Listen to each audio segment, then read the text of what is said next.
आप सभी को मेरा नमस्कार। मैं डॉक्टर मनीषा तनेजा पाहूजा आप सभी का स्वागत करती हूँ अपने यूट्यूब चैनल पर। आज जो मैं विषय लेकर के आपके सामने उपस्थित हुई हूँ वो है लर्निंग डिसेबिलिटीज़, अधिगम अक्षमता।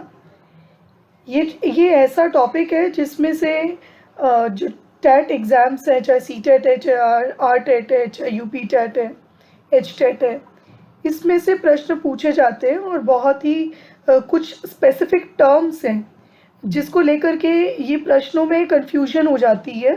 तो आज हम उन्हीं पर ही चर्चा करेंगे। तो आगे चलते हैं। ये मेरा एक छोटा सा परिचय है।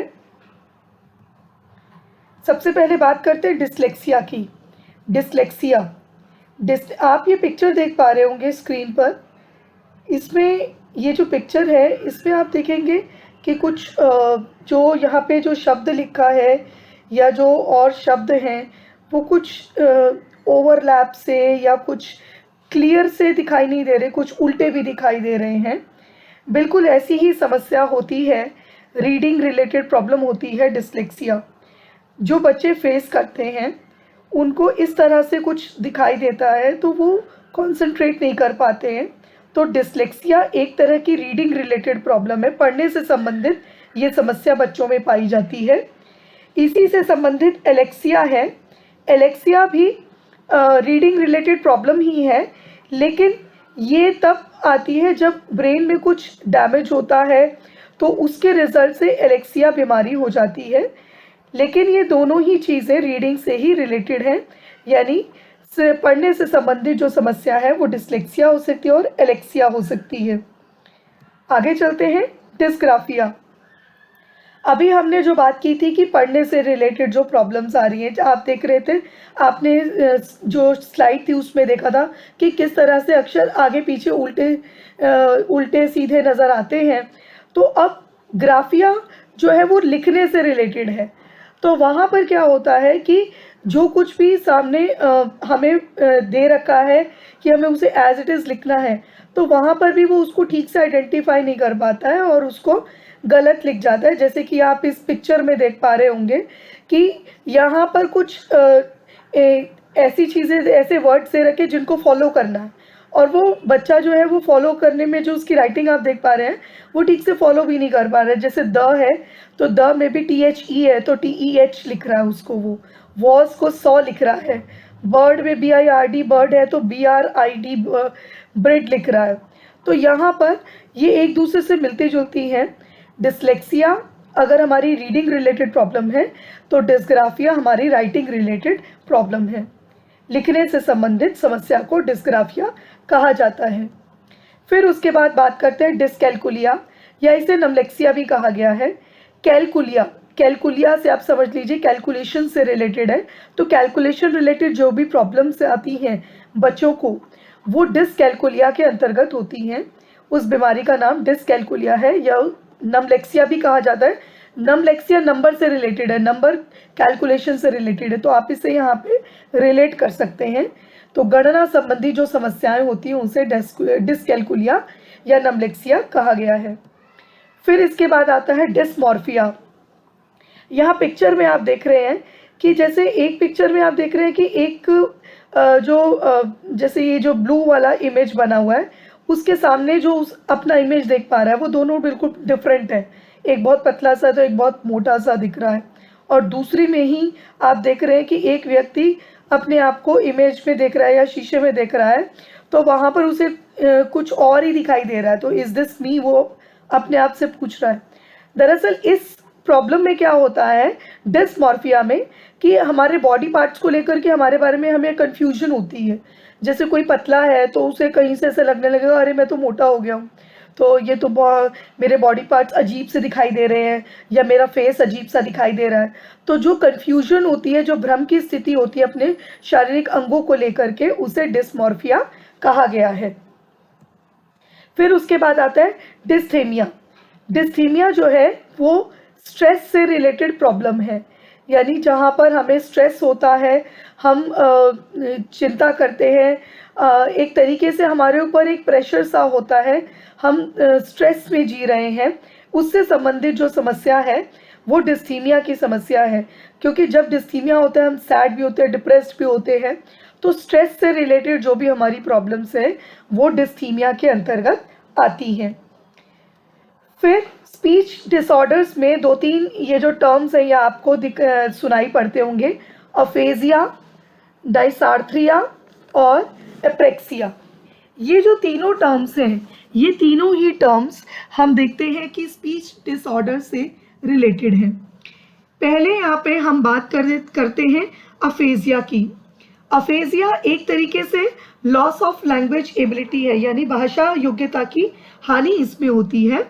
यहाँ पर जो व्यक्ति है जो इफ़ेक्ट होता है, क्योंकि यहाँ पे इफ़ेक्ट कैसे होता है कि कुछ ब्रेन का कोई पार्ट है, कोई स्पेसिफिक रीजन्स है वो डैमेज हो जाते हैं, तो उसकी वजह से जो प्रॉब्लम आती है वो आती है डिफ़िकल्टी इन एक्सप्रेशन, कि व्यक्ति अपने आप को एक्सप्रेस नहीं कर पाता है, अंडरस्टैंडिंग अदर्स, दूसरों को समझ नहीं पाता है, और रीडिंग राइटिंग की प्रॉब्लम भी उसे आती है।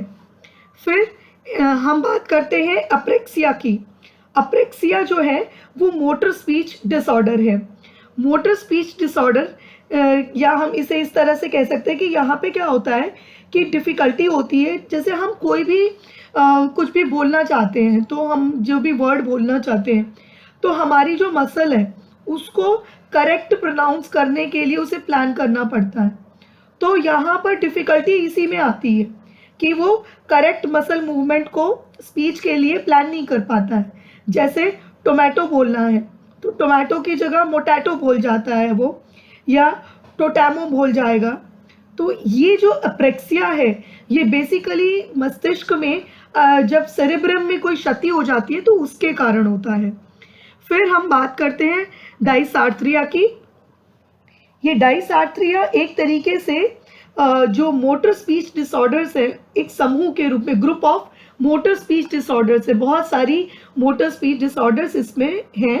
ये स्पीच प्रॉब्लम है, और इसमें जो प्रॉब्लम होती है वो हमारी मसल्स के साथ आती है, जहाँ से हमारी स्पीच प्रोड्यूस होती है उन मसल्स में प्रॉब्लम आ जाती है, और इसलिए दिक्कत आती है बहुत ज़्यादा वर्ड्स को प्रोनाउंस करने में।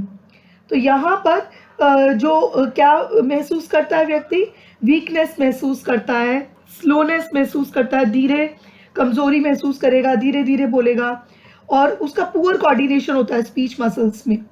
तो यहाँ पर इस तरह से ये तीनों चीज़ें, इसको थोड़ा सा और हम इसके बारे में जानने का प्रयास करते हैं। ये स्पीच डिसऑर्डर्स है तीनों ही। अप्रेक्सिया, इसमें स्पीकिंग प्रॉब्लम होती है, बोलने में दिक्कत आती है, जैसे कि मैंने अभी बताया कि एक मोटर डिसऑर्डर है जो कि ब्रेन में डैमेज होता है, वो भी सेरेब्रम पार्ट जो है वहाँ पर डिसऑर्डर प्रॉब्लम आने में, डैमेज होने पे ये प्रॉब्लम आती है। और इसमें डिफ़िकल्टी होती है कि जो मूवमेंट्स हैं नेसेसरी स्पीच के लिए, वहाँ पर वो कोऑर्डिनेट नहीं कर पाता, प्लान नहीं कर पाता।